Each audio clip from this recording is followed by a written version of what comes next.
Before you hear any advice, before anyone tells you how to live or what to build or who to become, there's a quiet assumption the world makes about you. The assumption is that you are mostly here to consume what already exists, to adapt, to fit in, to pick from the menu. And most people never notice this assumption because it's invisible. It's baked into the air. You grow up surrounded by objects, systems, rules, products, institutions, and you're subtly trained to believe they're permanent, that they're just the way things are, that someone smarter or more important than you designed them, and your role is to navigate them as best you can. But Make Something Wonderful exists to shatter that illusion, not gently, completely. Steve Jobs keeps returning to the same underlying truth from different angles, in different decades, through different voices and artifacts, and that truth is this: everything around you was made by people who were no better than you, no smarter than you, no more special than you. The only difference is that they believed they could touch the world and change it. And once you really let that idea land, once it sinks past your intellect and into your bones, you can never unsee it again. The world stops looking solid. It starts looking editable. The book doesn't present this as a motivational slogan. It presents it as a responsibility. Because the moment you realize the world is malleable, you lose the excuse of passivity. You can no longer hide behind the idea that things are the way they are because that's how they have to be. Jobs talks about this realization as a kind of awakening, almost like stepping outside the simulation. You see that the rules were written by someone. You see that the tools were designed with assumptions. You see that most limitations are inherited, not inevitable. And suddenly, the question changes. It's no longer what should I do with my life? It becomes what am I willing to take responsibility for changing? One of the most striking things about the book is how little it glorifies raw intelligence. Jobs is surrounded by brilliant engineers, programmers, animators, executives, but intelligence alone is never the differentiator.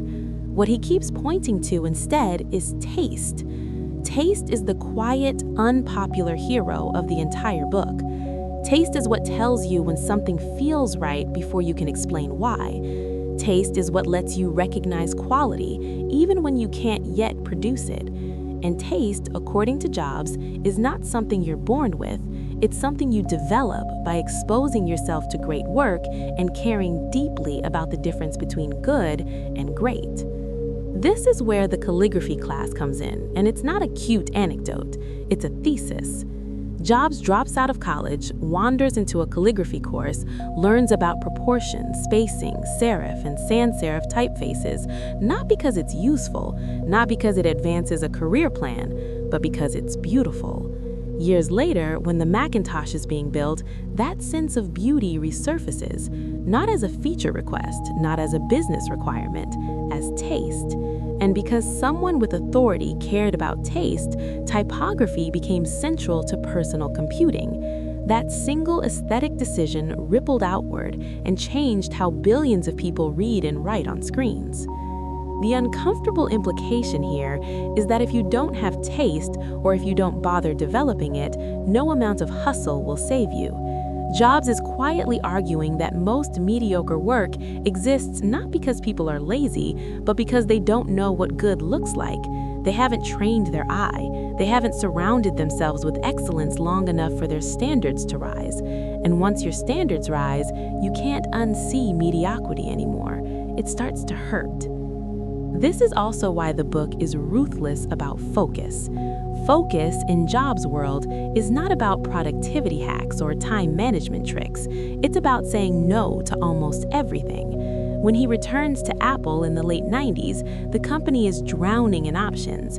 Too many products, too many variations, too many compromises. And instead of asking how to optimize this complexity, Jobs deletes it. Entire product lines vanish. People are furious, engineers feel insulted, but clarity returns, energy returns. The company can breathe again. What the book shows through internal emails and decisions is that focus is not an aesthetic preference, it's a survival strategy. Every yes costs something. Every feature dilutes something else. Every additional product steals attention from the few that matter. Jobs understood that greatness is fragile. It doesn't survive clutter. And most people never produce anything great, not because they lack ambition, but because they refuse to let go of good ideas to protect the great one. Another recurring undercurrent in the book is an almost brutal indifference to potential. Jobs has no patience for what could have been. The world, he insists, does not reward promise, it rewards finished things. This is where the story of Next becomes important, not as a failure, but as a lesson.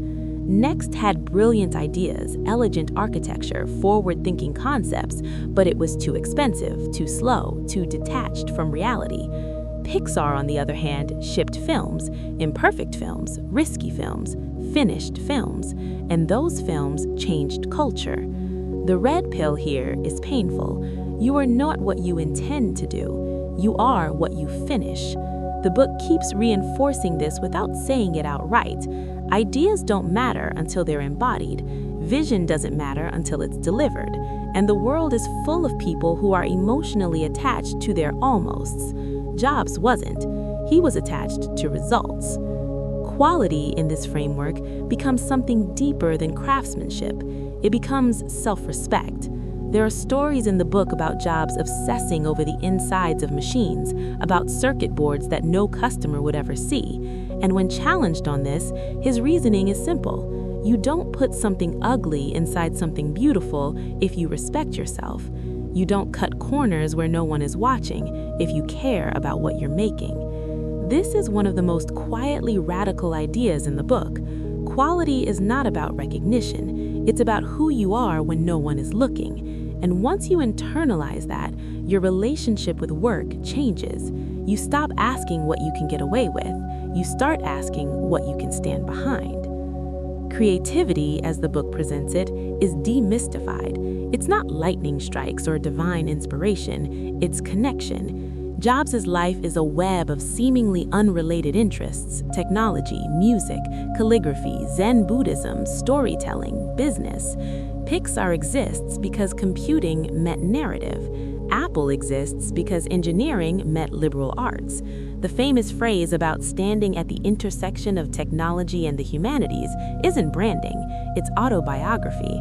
The implication is clear and uncomfortable. If your life is narrow, your ideas will be narrow. If you only consume from one domain, you will only recombine within that domain. Jobs didn't wait for permission to explore. He followed curiosity, and later those curiosities paid compound interest. Another truth the book doesn't soften is that caring deeply has a cost. Jobs cared to the point of being difficult, to the point of being exhausting, to the point of being disliked. And the book doesn't excuse the damage this caused, but it also doesn't pretend that indifference ever changed anything meaningful. The people who built the Mac, who built Pixar, who rebuilt Apple, were not casual about their work. They were emotionally invested. They were wounded by mediocrity. They were offended by laziness. In a culture that rewards chill detachment, this is a dangerous idea.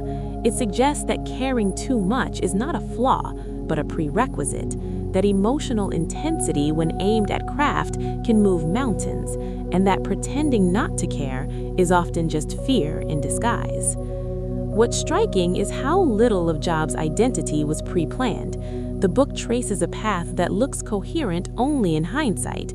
At the time, it was messy. He didn't know where dropping out would lead. He didn't know Next would fail. He didn't know Pixar would save him.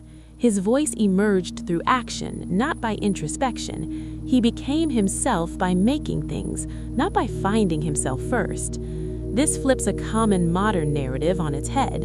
You don't wait for clarity to act. You act until clarity emerges.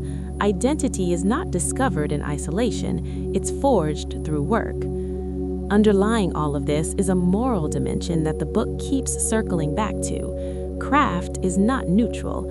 Design choices affect how people feel, how they behave, how much friction they experience in their daily lives. When you make something easier, clearer, more humane, you are respecting the user's time and dignity. When you make something confusing or ugly out of laziness, you are passing your burden onto them. And finally, hovering over everything is death, not as a threat, but as a lens. Jobs' confrontation with mortality strips away pretense. It clarifies priorities. It exposes how much time is wasted living out scripts written by other people. The message is not to work endlessly. It's to work honestly, to choose what matters and ignore the rest, to remember that time is not renewable, and that this fact should sharpen your decisions, not paralyze you. This is where Make Something Wonderful quietly delivers its final blow. Once you accept that the world is changeable, that taste can be trained, that focus requires sacrifice, that